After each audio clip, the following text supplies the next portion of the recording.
Well, I know I said I was, thank God I was out of the Chesapeake Bay, but this is still the Chesapeake Bay. This is after leaving the school in Indianapolis.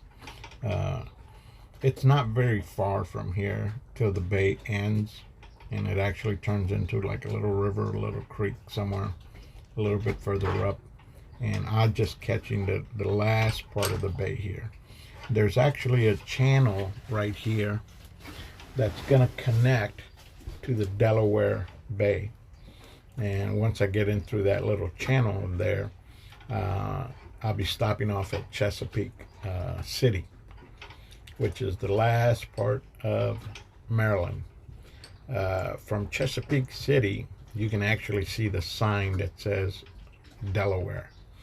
So I'm once I get past Chesapeake City, I'm in Delaware. I'm no longer going to be in Maryland. I'll be in Delaware, and I'll be going through the Delaware Bay. Uh, so far, I've heard stories that Delaware Bay is always nice and calm. It's not as big as as Chesapeake, so it's not as bad crossing it as it was crossing Chesapeake Bay. Uh, Here we are. You can see forward there. You can see a bridge. That means we're almost right at the entrance of the canal. Once you get in here, uh, this is a very short film. I just wanted to finish up Chesapeake Bay and then move on. The next video you'll see is going to be leaving Chesapeake City and going through Delaware Bay and into Cape May, and then after that Atlantic City, New Jersey, at the casino. But as you can see, it's much calmer on this part of the Chesapeake because it's not a big body of water anymore. You can see land on both sides. Winds were very good, so as long as you don't have the strong winds to create all these huge wakes and everything, you're pretty much safe coming in and out of here. We didn't have any problems. Everything seemed to work pretty good. So one thing I kind of did notice around here is that they had a lot of areas where I guess erosion has taken over and it's taken out, part of the land and everything. And in some places you can even see the trees slowly growing back out.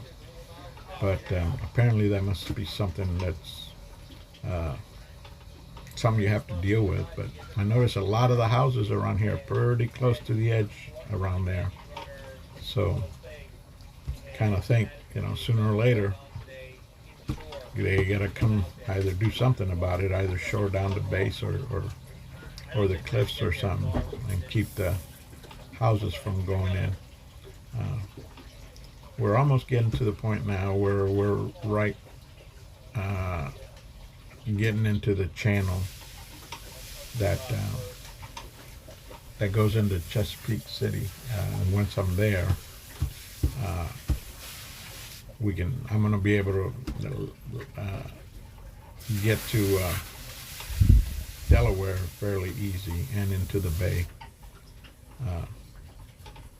This was pretty calm, as you can see. Had a pretty good day. Traveled, I would say, at least 4 hours.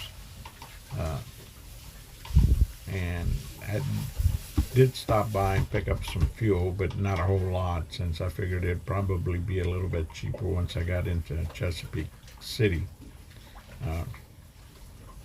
I run 2 tanks, and I normally try and run one tank down, and then I switch over to the other tank. And once I do that, then I start looking for places to fill up at least one of the tanks again. So I'll always running a full tank with a full tank somewhere. Here you can see right around the bend here, you'll see some more of these high cliffs. And some of them, when you get close enough, they're pretty impressive. You can kind of look at them and then see. It's hard to tell here, but there are some houses right out, pretty close to the edge of these big cliffs here. And like I said, I guess eventually, sooner or later, they have to figure a way to keep this from eroding and keep the houses from falling into the water. Uh, it's not, I don't think, a big serious problem right now for them because they're still there. And like I said, they're not right on the edge yet, but they're getting there. You can tell that, some of the erosion on some of these cliffs here is pretty devastating. It's kind of knocked down some of the mountain here, or the high water here. The more it erodes, obviously the worse it gets for the homeowners and stuff like that. But for right now, it seems to be holding up on their own. Now, this is part of the Chesapeake that I did enjoy. It was a nice little 2-3 hour run. Everything was nice and calm, as you can see there.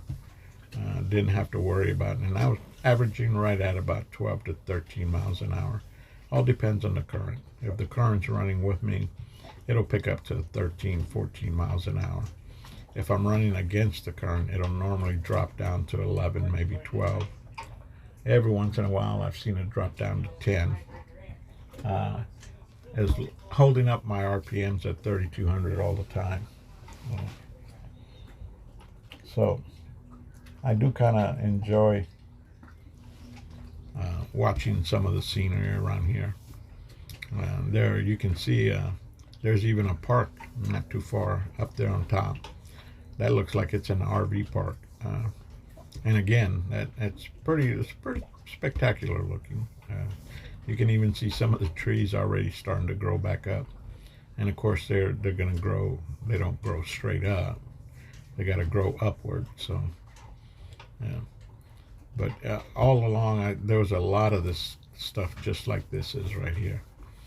And I'm closer to the shoreline now because the other side is also tightening up. As we're getting closer and closer, it gets smaller and smaller toward the top, and then there's like a creek or a river it turns into. The bay does. And once you get in there, and just before you get to that point, there is where the channel that was dug out. It's a man-made channel. It wasn't there naturally, and you can tell because there's no curves, no turns, no nothing. It's a straight shot from one bay to the other bay, and it's Chesapeake Bay and Delaware Bay that we're going to be going through on that channel. And there are some huge boats coming in through there. Even a barge, a huge tugboat pushing a barge came through right through the city of Chesapeake City. And you'll see that in this video later on. And it kind of looks huge how that thing can even get through that little canal, but it does. And they do. And there's a bridge they have to come underneath there too. And the one we saw was a barge with containers on top of it, and it was being pulled by one tugboat. How it manages to control, which way this thing goes, I don't know, but they must be pretty good if they're able to stick to the channels like this. Here is the entrance. We're getting here to the entrance where the channel is going to be. As you can see, it's getting smaller and smaller. And now this is the channel, and this is the bridge that I'm talking about, that these huge barges have to go underneath of it, and it's pretty deep. My depth finder right now is measuring right at about 24 to 28 feet in depth right now, which is pretty deep. And of course you can tell that, like I said, it was actually man-made canal, and like I said, they built it just to go ahead and hook up Chesapeake Bay and Delaware Bay at the top end of it. And it makes a shorter route by doing that. So I didn't have to go all the way around into Delaware Bay, crossing Chesapeake Bay. So it does kind of help that it does that. Uh, After we get past this bridge here, we're not going to be too far away from Chesapeake City, where I'll go ahead and find some place to tie up and stay for the night. After traveling, 3 or 4 hours, the best thing, one thing you want to do is tie up, drop anchor somewhere, and take a rest, because, like I said, you spend 4 hours straight on the boat, and you're constantly, watching where you're going, making sure you're staying the route, and make sure you don't run aground, mainly. But as long as you follow the channel markers, you're pretty much safe. They do dredge, the intercoastal very good, or very well, because of the fact that there's a lot of commercial ships coming in and out of here. So they have to do that. And as you can see, we're getting close to Chesapeake City. I was going to try and find me a place right underneath past this bridge, to maybe have some lunch or something. But after I got past the bridge and I looked around, there was really one or two places only, and they didn't have any docks where you could tie up and go in and grab something to eat. So I decided, well, I'm not that far away from Chesapeake City, so I'm going to go ahead and keep traveling. And I did. I went ahead and ran into Chesapeake City. When I got there, I looked up docks in the area, and the municipal docks, the city municipal docks, came up, and it stated on the website that their docks are free to tie up, and you're allowed to stay for 48 hours, which is 2 days. But I only wanted to stay that one day. Weather was going to be pretty good the next day, so I figured I might as well make the Delaware run. So, but it was a nice dock. There are not too many spaces available. There were 2 spaces. I took over one of them, but the only reason that I took over, or there was 2 spaces there, is because there was very shallow water there. They mainly had a sign there that for people with jet skis or very small boats could come in and out of there. I was able to get in there and was able to tie up on one of the docks that they had. They do have water and electric if you want, but you had to pay extra for that. Since I'm only staying overnight, and I had already been traveling, it was 4 or 5 o'clock in the evening, I just didn't see the reason to pay for electric and water. Since I'll be leaving pretty early in the morning, I figured, why bother? Save some money and just tie up for the night. And like I said, you're allowed to stay for 2 nights, but one of the guys that works there on a commercial tour boat, had mentioned, he says, no, people have stayed here, for a week on end, before they say something to them and tell them that they have to move. And there were some nice floating docks. They were real good. I actually enjoyed staying there.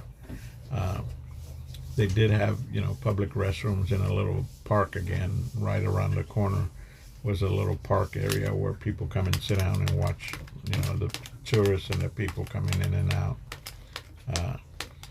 So it was a nice place. But here we go. Here's where I tied up at. And as you can see, very nice area. It was pretty busy.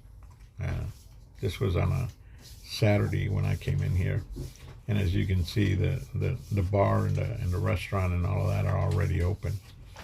You can see I was able to sneak into this side where they had these docks here, but it's pretty shallow water. But I was able to come in. They recommend these docks here for jet skiers who don't draw hardly anything on a draft. But as long as you can fit in there, they're still city docks, and they're still for free.